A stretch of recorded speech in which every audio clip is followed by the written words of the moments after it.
Hello, lovely people. It's that time, and again that we do our build-up for FIFA World Cup 2022 at Qatar. And remember that the right GBC is having it already, and so all our partners remain GTV Sports Plus, GTV, Obonu TV, Garden City TV are the TV stations with the exclusive right to bring you everything that you need to know in this World Cup in terms of the opening till the end of the ceremony. We've been doing our build-up on a slow pace, but we are going to hit it running very soon. And today we have some in-house young guys here who have been very keen on this World Cup. They are very positive. Some of them have started already putting their pens down, taking their notes, and saying that I know these teams will score. These are the teams that will be doing it. So, well, it's up to them. But today, we will be looking at a flashback. I want to take their thought because he will be part of a group of panel that will be having to run us through this World Cup very well. Remember, some key things you need to understand is that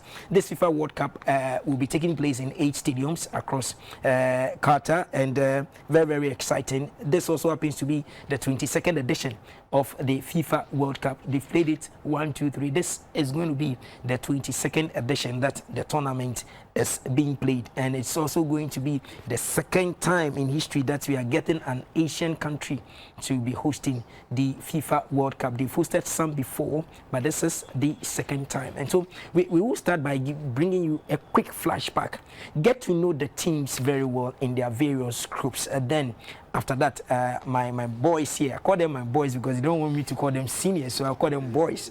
My colleagues here will walk us through. I have George Antwi in the house. He's a sports journalist and enterprising one, of course. And I have Prince Owusu Ansah. He likes to be called Owusu Ansah. Prince Owusu Ansah. He's also a royal.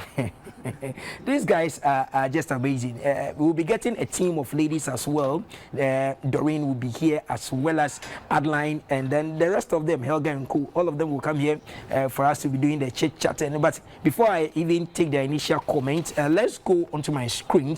I'll bring you up to speed. The groups in the teams that have formed the group. So let me start off by quickly, let me go back and then quickly get you the team. So the first group we'll be looking at, just a quick flashback, will be the host nation. So see, for group A, this is how it's going to look like. We are going to see Qatar, we are going to see Ecuador, Senegal, and the Netherlands. Everybody's talking about Senegal because they are the African champions, and so the African interest will be here. Everybody's expecting that Qatar will be running this tournament. Yes, they will get the favor, the crowd will come in their stead, but Senegal must progress from this group stage. You can't write off Ecuador, neither the Netherlands, and so it is going to be a little bit cagey here. And then group B, we are going to see England, we are going to see Iran, USA, and Wales. So this is how the groups looks like, A and B. And if you look at it critically, hardly will you say you can easily pick a team and say, okay, these ones will be the whipping boys in the group, or these ones will easily sail through. Will Qatar surprise the world by sailing through? Will Ecuador pull a string on them? Will Senegal sit and watch aloof for them to exit the group stage, or will the Netherlands do this? Then, if you look at B, you look at it very well. Will England this time say that the trophy is coming, it has landed? Will England really pull the strings? Gareth Southgate, is he going to do it? Iran, will Iran really cause an upset because it is in that Asian country? Will the fans really play a role for Iran to really go? Will USA, remember we played them before at the World Cup, will USA really come to the party? Will they come? Will Wales as well really do something? So I am coming to the studio right now. My boys are here. They said we should call them boys. They like to be called boys. So I have Owusu Ansah in the house, and then I have George Antwi in the house. Guys, a big thumbs up to you guys for the good work you are doing. Now, most welcome. This is my platform, and so it's our build-up platform. Yes. Prince, if you look at what is going to happen in Group A and Group B, let me take your quick thoughts on Group A. Qatar, Ecuador, Senegal, Netherlands. Which one quickly comes to mind, and you can easily say, okay, Senegal will top this group and Qatar will go home? Let me get your thought before I get to George.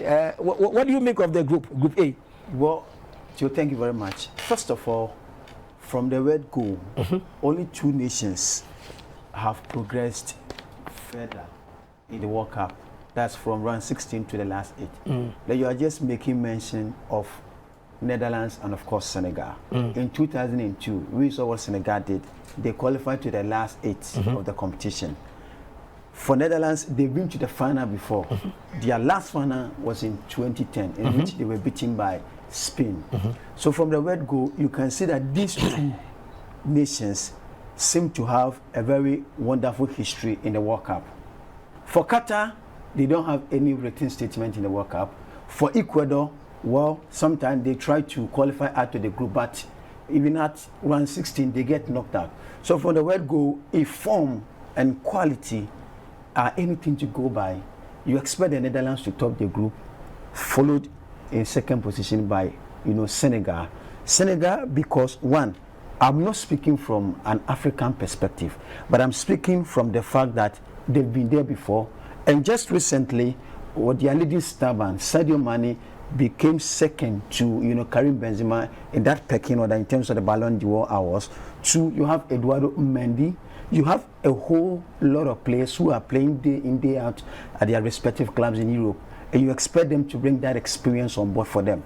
Remember, on the continent of Africa, they are the defending champions, or they are the champions of CAF, African Cup of Nations after many years without winning it, after the 1992 where they beat Ghana. So this is their second time. So it tells you that they have the quality, and thankfully for them, they are playing in their respective clubs. So the only hurdle that will be difficult for them to cross over will be the Netherlands. For Ecuador and of course Qatar, Qatar, the host nation, I don't expect them to give them any difficult competition in the Oh, interesting. So George, he has been emphatic. He said, as a host nation, this is not their time. They just came to play. Oh yes, they are hosting it for questions. George, don't you see surprises here? Group A. Qatar, Ecuador, Senegal, Netherlands. You don't see any surprise? I see a lot of surprises. Okay, walk us through. When you look at the host nation, Qatar, they are the one who hosting this tournament, and the supporters, the euphoria, the people that will come to the stadium, they are all going to be behind Qatar, and they are the mother nation. They are the one going to host the FIFA World Cup. So even the home base advantage alone goes with Qatar. And if you look at Ecuador coming from CONMEBOL, they also look very, very underdogs. But I stand Qatar, Senegal, Netherlands. If I take these three, I think Qatar will cause a surprise because of their home base. They don't have the materials, or they don't have the quality to match. But I'll take the winners of your soul. But this country hosted the recent Asian Cup. We saw what they were able to do, where they reached. And so if you say, okay, this is the tournament proper. And remember, we are going to be aided by VAR decisions here and there. And we've seen what VAR is doing for host nations. So if care is not taken, won't there be a major upset in this group that everybody feels that the Netherlands should just run through the teams like hot knife through butter? And then everybody's expecting Senegal, Sadio Mane to do it. Okay, Edward Mendy being the post. Close everywhere, nobody scores you.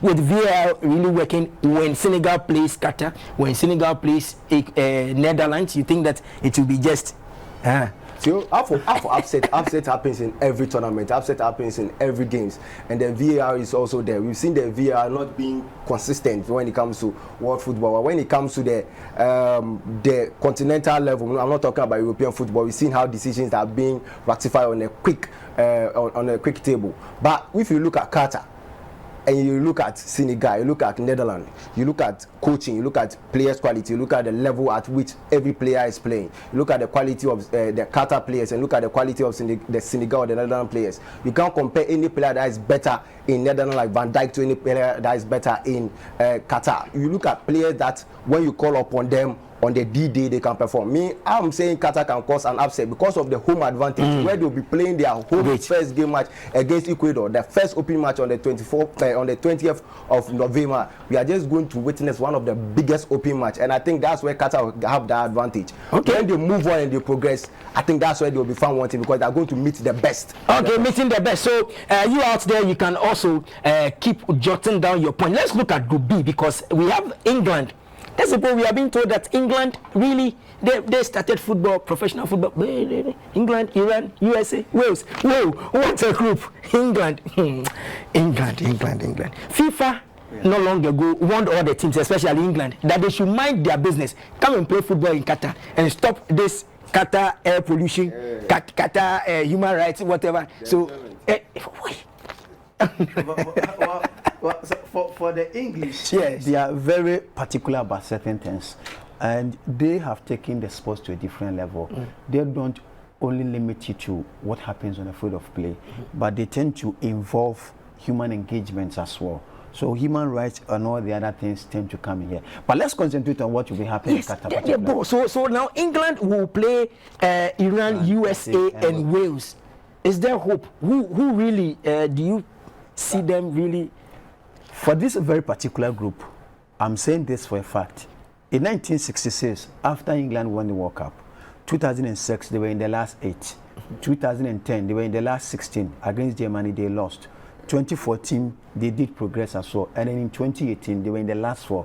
Now, if you've studied, since Pep Guardiola went to England, the English have been progressing steadily. It's not their coach anymore. It's not their coach anymore. Yes, it's not their coach. It's not the coach of the national team. Yes. What I'm saying is that Are you what trying to tell me that Pep Guardiola is the transformation of English football? not necessarily. This is what I'm trying to bring about.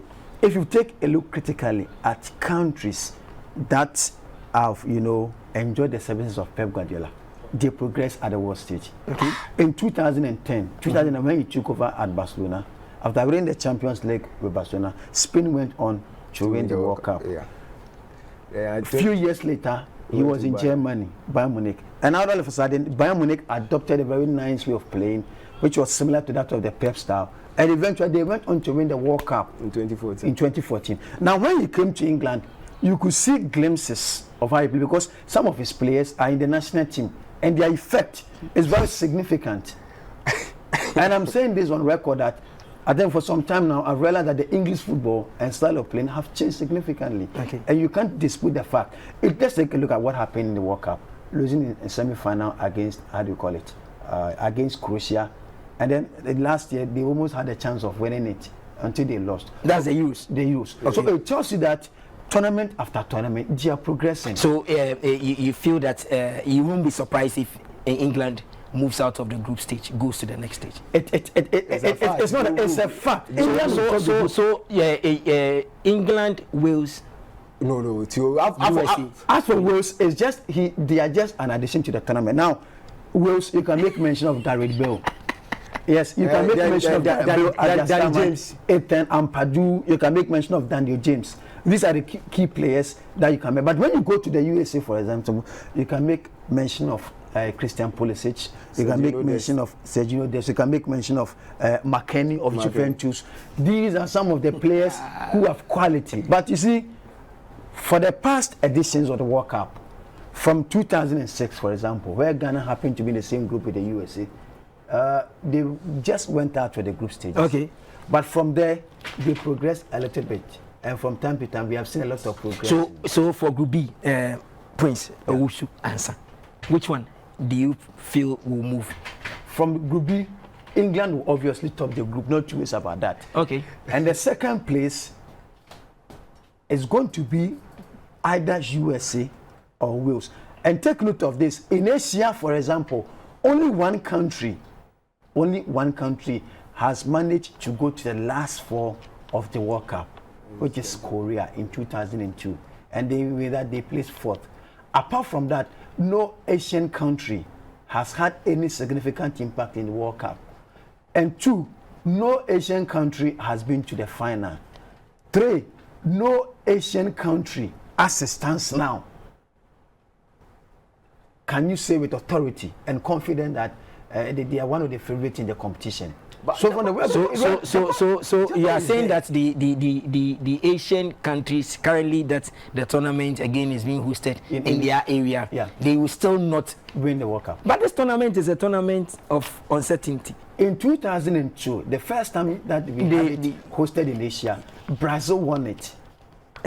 And numerology-wise, you can say that if some of these things are anything to go by, then you expect Brazil to emerge as the winner of the competition. But this time around, I think England will top the group. Okay.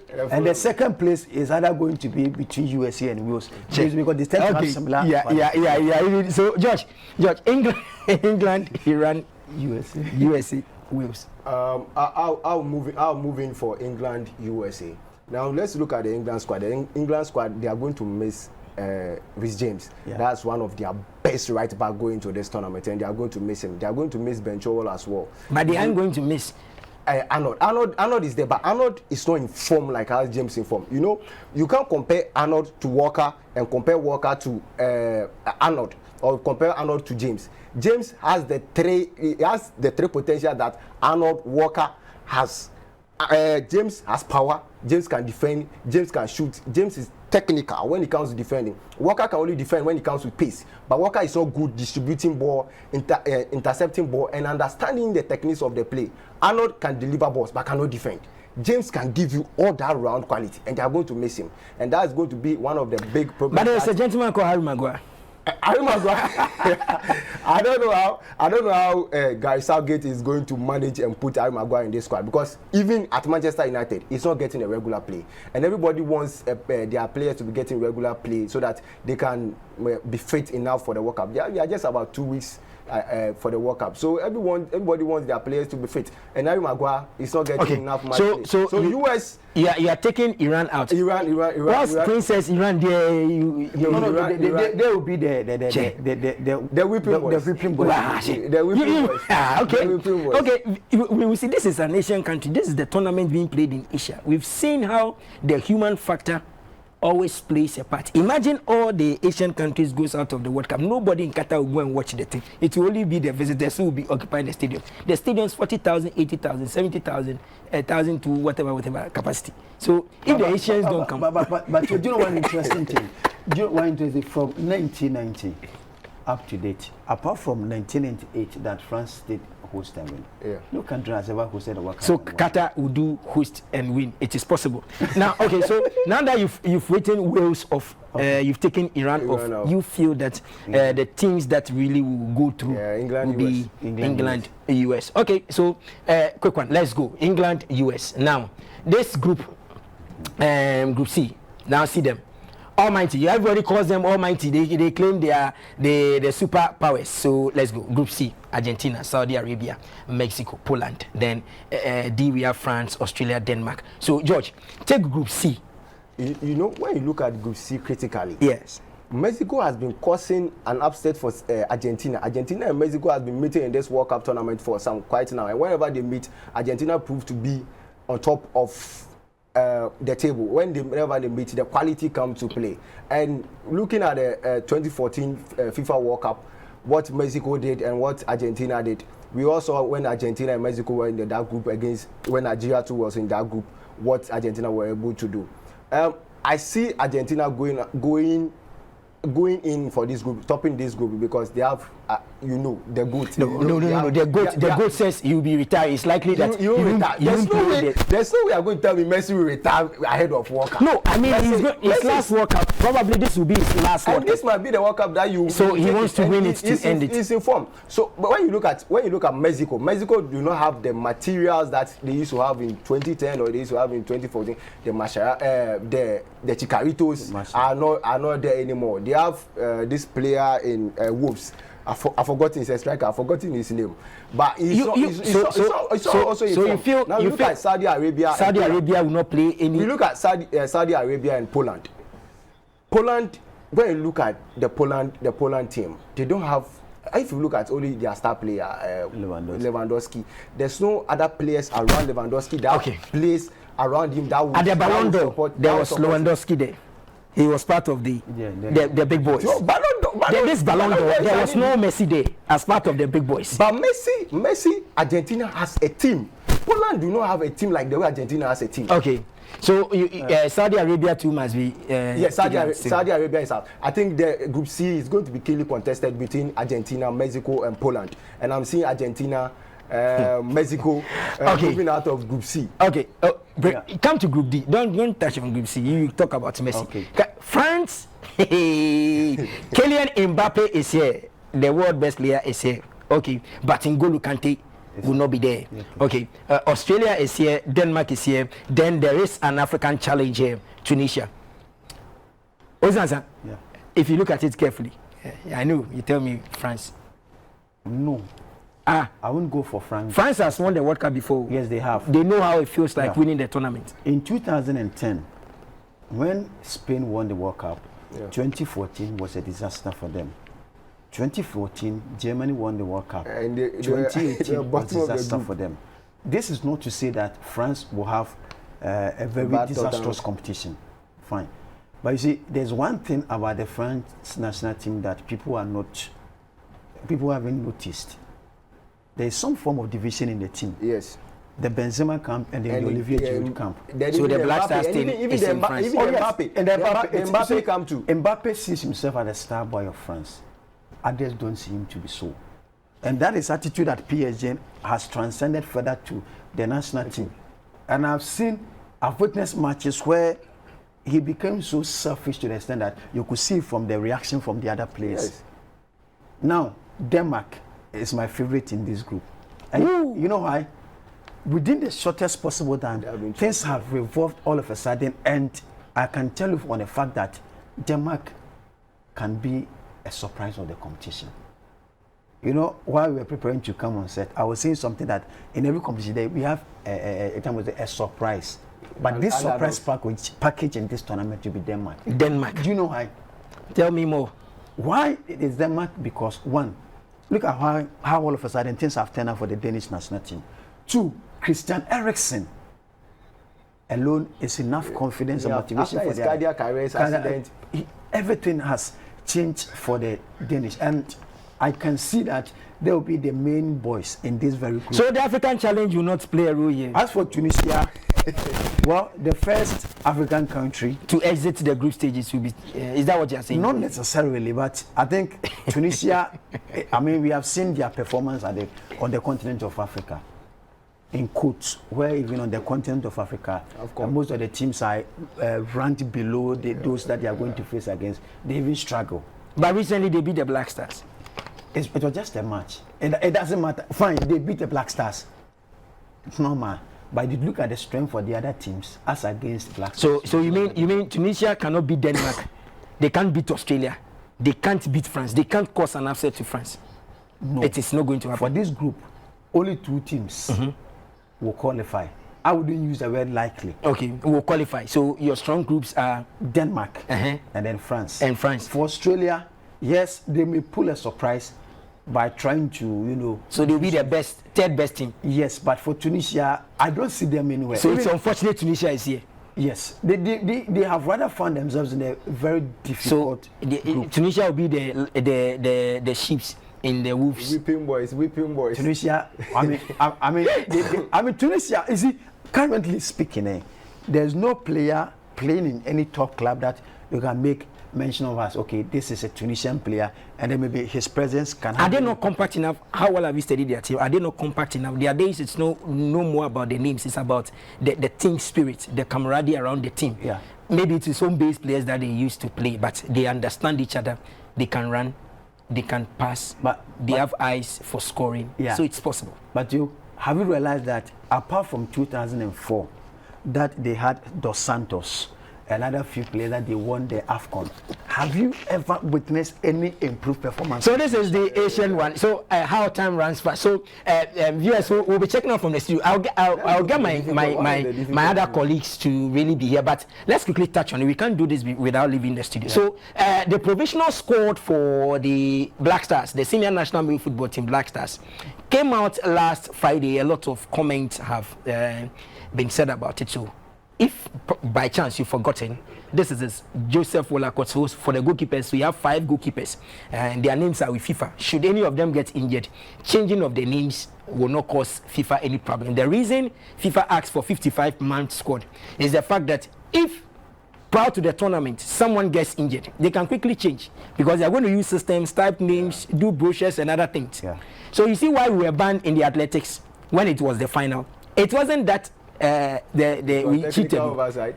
It was just that we didn't send the name we wanted to change on time. So when you are doing graphics and other things, it takes time. Yeah. That's why they've arranged everything in time that bring it on time. So if you don't bring it, you cause trouble. So this name is that Otuado and his team, the 4-man squad, have sent to FIFA by courtesy of the GFA. This is it. Any of them that gets injured, FIFA don't have a problem. When you bring another one, they can easily change. So Joseph Wolakot, Ibrahim Danlad, Manaf, Nuruddin, Richard Ofori, and then Lawrence Atiziki. Guys, George, These ones, are they our safest person for so far? I will not say that, but these are the materials that we have now, and these are the materials that we have to work with. I remember when I had an interview with the communication director of the Ghana Football Association, Asante. He told me that these are the crop of players that we have now, and these are the players that we can call upon to represent the nation. And I'm so happy to see the local boys in it. I'm happy to see Danlad Ibrahim, because Danlad Ibrahim has passed through all the system, and Danlad Ibrahim has seen it all, and he currently is one of the best goalkeepers. So you're also rooting that Danlad. You're also rooting that Danlad be part of the squad. Yes, whether we like it or not. The 26-man squad. You're rooting for Danlad. Okay. Also, these are goalkeepers. Oh, for you have hope in them. That Cristiano Ronaldo will kick a ball, and then these 5 will be in the post, and then what happens? For Jojo Walacott, yeah, okay, a little bit okay. I'm not okay. You are not okay. I'm with not Walacott. Okay, but it's just that you see, we are okay. We are not okay. That's what we are. He was a disaster during the AFCON. Me, I'm admitting. Walacott was a disaster.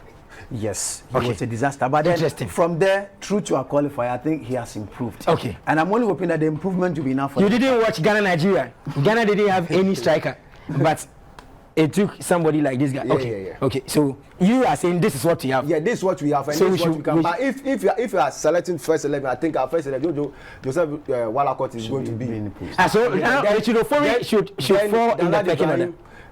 No, you see.